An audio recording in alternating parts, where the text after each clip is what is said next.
Good evening मेरे प्यारे बच्चों, बोलो केड़ो हाल है, केम छो। तो कैसे रहे प्री बोर्ड्स? पहले तो आप मुझे एक वीडियो एक कमेंट इस वीडियो में ये बता दीजिए, एक कमेंट में लिखकर कि आपके प्री बोर्ड्स कैसे रहे और मेरे वीडियो से आपको कितनी हेल्प मिली, क्या आपको फायदा हो रहा है उससे।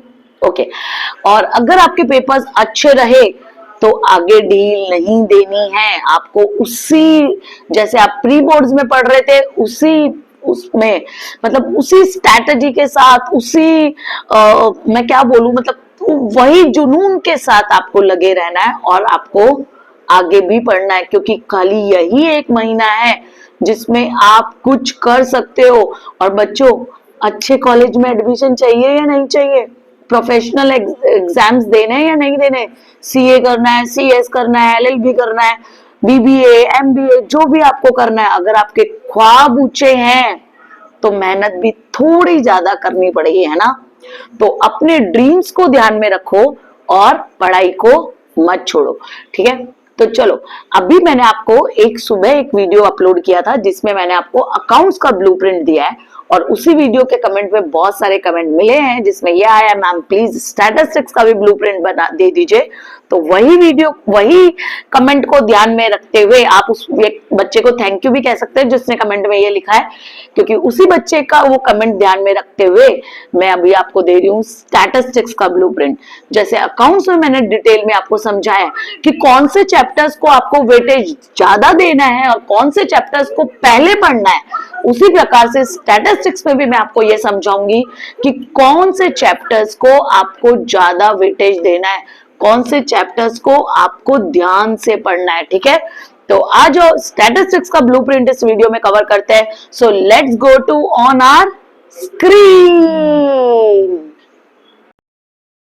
तो चलो बच्चों, स्टार्ट करते हैं हमारा वीडियो। तो ये आपका स्टैटिस्टिक्स का ब्लूप्रिंट है, तो पहले आप देख लीजिए पार्ट 1 में कितने चैप्टर्स हैं। कमेंट में लिखो पार्ट 1 में कितने चैप्टर्स है। अच्छा, कुछ लोग तो ऐसे भी होंगे जिनको ये भी नहीं पता अभी पार्ट 1 में कितने चैप्टर्स है।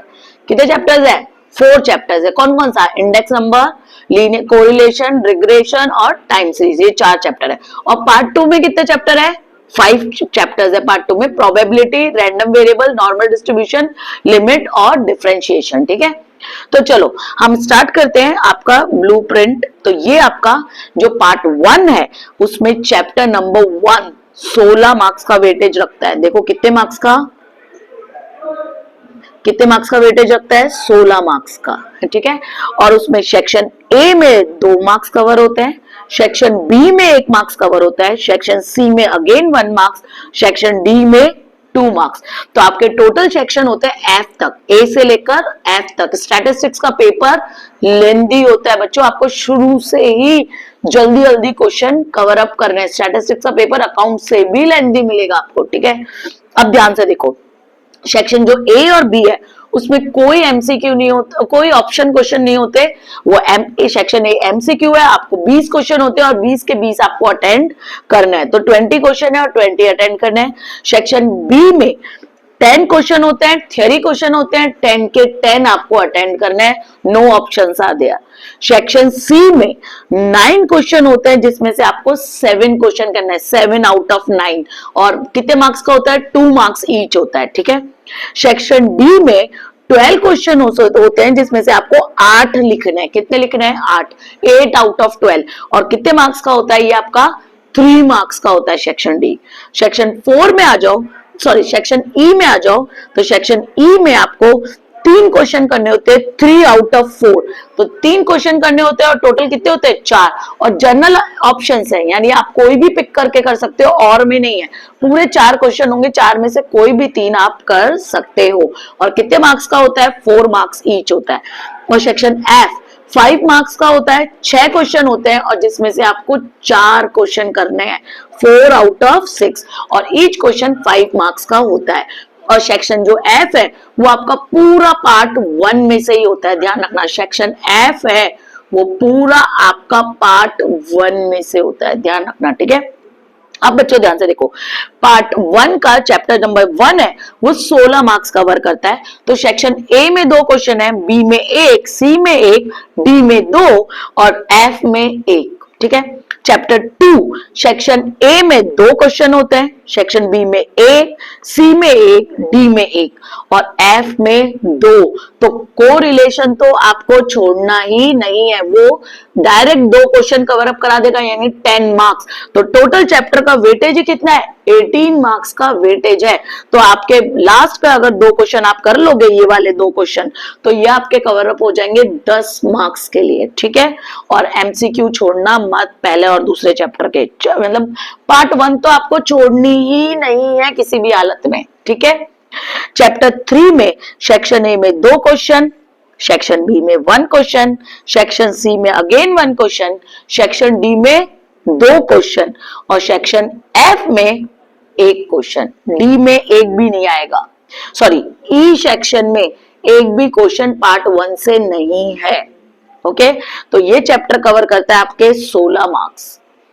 और लास्ट आ जाओ आप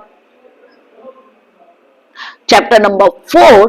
तो चैप्टर नंबर 4 में अगेन ए सेक्शन में 2 मार्क्स के क्वेश्चन, यानी 2 क्वेश्चन, सेक्शन बी में 1 क्वेश्चन, सेक्शन सी में 1 क्वेश्चन, डी में 1 क्वेश्चन और एफ में 2 क्वेश्चन। तो अगर आपकी स्थिति गंभीर है, यानी आप 50, 40 या 50 मार्क्स की तैयारी पे है कि 50, 40 भी कैसे आएंगे, तो आपको चैप्टर नंबर 2 और चैप्टर नंबर 4 पार्ट 1 का छोड़ना नहीं है किसी भी हालत में। पार्ट 1 का चैप्टर नंबर 2 और चैप्टर नंबर 4 किसी भी हालत में नहीं छोड़ना है, ध्यान रखना। ये 18 दूनी 36 नंबर कवर अप कर लेगा, ठीक है। तो और मेरी बात सुनो ध्यान से, हर चैप्टर में ज्यादा से ज्यादा 10 एमसीक्यू है। हर चैप्टर के 10 एमसीक्यू याद कर ही लो। रीजन 20 एमसीक्यू होंगे, 15 बुक में से ही आते हैं, 14 से 15 सेम टू सेम बुक में से आते हैं। कोई 2-4 क्वेश्चन होते हैं जो वो टॉपर्स से रिलेटेड होते हैं, मतलब वो टॉपर्स वाले बच्चे अटेंड करेंगे, तो उनके लिए तो आपके 15 मार्क्स तो सेक्शन ए में आपको कबाड़ नहीं है किसी भी हालत में, ठीक है। चलो, तो चैप्टर आपका जो चैप्टर 4 है पार्ट 1 का, वो भी आपके कितने मार्क्स कवर करता है? 18 मार्क्स कवर करता है। तो इस तरीके से आपको पार्ट 1 पढ़नी है। पार्ट 1 में सबसे पहले कौन सा चैप्टर पढ़ोगे? 2। फिर उसके बाद कौन सा चैप्टर पढ़ोगे? 4। 4 तो सबसे इजी है, टाइम सीरीज, ठीक है। तो सबसे पहले 4 पढ़ना और फिर 2 पढ़ना। 2 पढ़ोगे तो 3 आधा वैसे ही कवर हो जाएगा, क्योंकि 3 भी 2 पे डिपेंडेंट है, ठीक है। चलो, अब बात करते हैं पार्ट 2 की। अब पार्ट 2 में देखो ध्यान से, स्क्रीनशॉट ले लो अगर आपको लेना है तो, स्क्रीनशॉट ले लो पहले इसका, पार्ट 1 का ले लो फटाफट। चलो, अब पार्ट 2 में चलते हैं। तो पार्ट 2 में देखो क्या देखते हैं, इसको इधर रख देते हैं हम। अब देखो पार्ट 2 में आपका पहला जो चैप्टर है यानी प्रोबेबिलिटी, वो सबसे टफ चैप्टर है। वो 14 मार्क्स कवर करता है। कितने मार्क्स? 14 मार्क्स। पर बच्चों एक बात ध्यान से सुन लो, जो आपका प्रोबेबिलिटी वाला चैप्टर है उसका 1.1 यूनिट उसमें से जरूर क्वेश्चन आते हैं और 1.5 यूनिट उसमें से जरूर क्वेश्चन आते हैं। 1.5 में तो गिने चुने 3-4 ही क्वेश्चन है, तो और वो है भी बिल्कुल इजी, आंसर लिखना एकदम इजी है। तो वो दोनों, अगर आप पूरा चैप्टर छोड़ रहे हो प्रोबेबिलिटी का क्योंकि टफ है, तो आप एटलीस्ट वो दोनों यूनिट कवर कर सकते हो, तो आपके 5-6 नंबर रेडी हो जाएंगे। और सेक्शन ए तो बिल्कुल मत छोड़ना, सेक्शन ए प्रोबेबिलिटी का छोड़ना नहीं है। क्यों? क्योंकि वो कितने मार्क्स कवर करता है? 3 मार्क्स कवर करता है, ठीक है। तो सेक्शन बी में 1 मार्क्स का, सेक्शन सी में अगेन 1 मार्क्स का और सेक्शन डी में 3 क्वेश्चन होते हैं, ओके। चैप्टर नंबर 2 पे आ जाओ, जो आपका है random variable and discrete probability distribution. तो डिस्क्रीट प्रोबेबिलिटी डिस्ट्रीब्यूशन में भी सेक्शन ए छोड़ना नहीं है, वो 3 मार्क्स कवर करता है। तो एटलीस्ट बुक के सेक्शन ए कंप्लीट कर लेना। फिर सेक्शन बी में 1 क्वेश्चन होगा, सी में 1 क्वेश्चन होगा और डी में कितने क्वेश्चन होंगे? 2 क्वेश्चन होंगे। तो टोटल चैप्टर का वेटेज है 12 मार्क्स का, ठीक है। आगे आ जाओ, चैप्टर नंबर 3 वो है नॉर्मल डिस्ट्रीब्यूशन। नॉर्मल डिस्ट्रीब्यूशन में सेक्शन ए में 2 क्वेश्चन, सेक्शन बी में अगेन 2 क्वेश्चन और सेक्शन ई में 2 क्वेश्चन पूछे जाते हैं। सेक्शन ई में 2 क्वेश्चन, ई 4 मार्क्स का है तो 4 और 4 8 मार्क्स हो गए, इधर 8 9 10 11 12, तो टोटल 12 मार्क्स का आपका क्या रहता है, चैप्टर रहता है। ठीक है, सेक्शन चैप्टर 4 में आ जाओ। 4 है आपका लिमिट का चैप्टर। लिमिट में वापस आपका सेक्शन ए, तो सेक्शन ए देख रहे हो हर चैप्टर में से 2 या 3 क्वेश्चन है ही है, तो आपको सेक्शन ए तो किसी भी चैप्टर का छोड़ना नहीं है। बी में 1 मार्क्स का क्वेश्चन है, फिर सी में 2 क्वेश्चन है, 2 मार्क्स के तो 4 मार्क्स हो गए, और आपका ई सेक्शन है 1 मार्क्स का। ठीक है, 1 क्वेश्चन है, सॉरी 4 मार्क्स का है, 1 क्वेश्चन है। ठीक है, तो हो गए 4 5 6 7 और ये हो गए 8 9 10 11, तो टोटल चैप्टर है आपका 11 मार्क्स का। ठीक है, और लास्ट चैप्टर पे आ जाओ, वो है आपका डिफरेंशिएशन। डिफरेंशिएशन में वापस सेक्शन ए में 2 क्वेश्चन, सेक्शन बी में 1 क्वेश्चन, सी में 1 क्वेश्चन, डी में 1 क्वेश्चन और ई में 1 क्वेश्चन पूछा जाता है। तो ये चैप्टर भी है आपका 12 मार्क्स का। तो इस हिसाब से आप पूरा कर पाते हो कौन कितने मार्क्स, 130 मार्क्स। जर्नल ऑप्शंस होते हैं, तो जर्नल ऑप्शन होंगे तो आप कुछ कुछ चैप्टर स्किप करना चाहते हो तो आप कर सकते हो, लेकिन अभी भी अगर आपके पास होने की भी उम्मीद नहीं लग रही है आपको, तो पहले पार्ट 1 रट लो और पार्ट 2 के खाली एमसीक्यू याद कर लो, हर चैप्टर के खाली एमसीक्यू, उसके अलावा करने की जरूरत नहीं है। वो हो जाए तभी पार्ट 2 उठाना, क्योंकि पार्ट 2 टफ है। Part 1 is very much easy, तो आप पहले पार्ट 1 कंप्लीट कर लो अच्छे से। पार्ट 1 अगर अच्छे से कंप्लीट कर लोगे तो आपके पास होने की जिम्मेदारी हो जाएगी आराम से। ठीक है, तो ये था आपका स्टैटिस्टिक्स का वेटेज, और आप इसका फोटो ले सकते हो।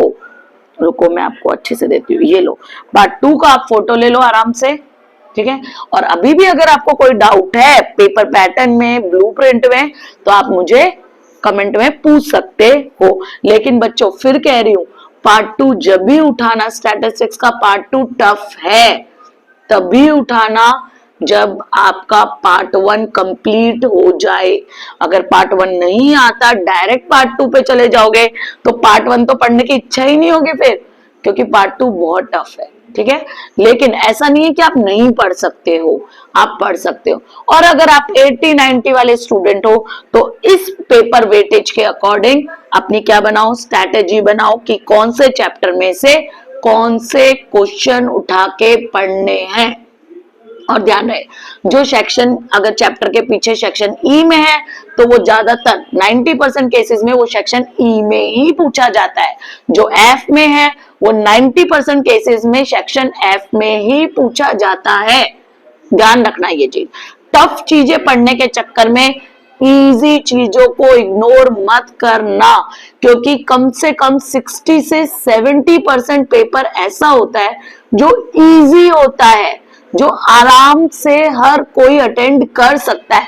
30% पेपर हमारा टफ हो सकता है, लेकिन हम क्या करते हैं, उस 30% की तैयारी करने के चक्कर में 70% को इग्नोर कर देते हैं। तो बच्चों 70% को इग्नोर नहीं करना है आपको।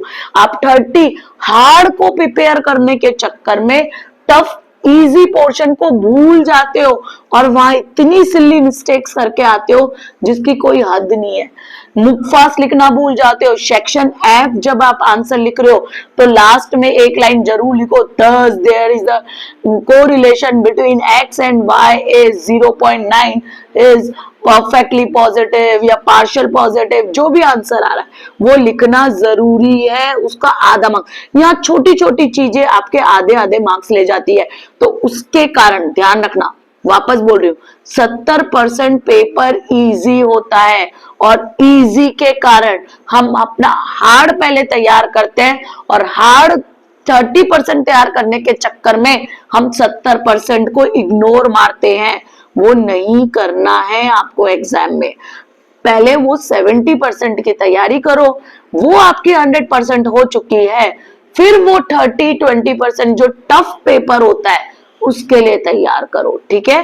तो all the best for your exams. और आपको कोई भी और भी मेरी हेल्प चाहिए तो आप मुझे कमेंट बॉक्स में लिख सकते हैं। Thank you, have a nice day.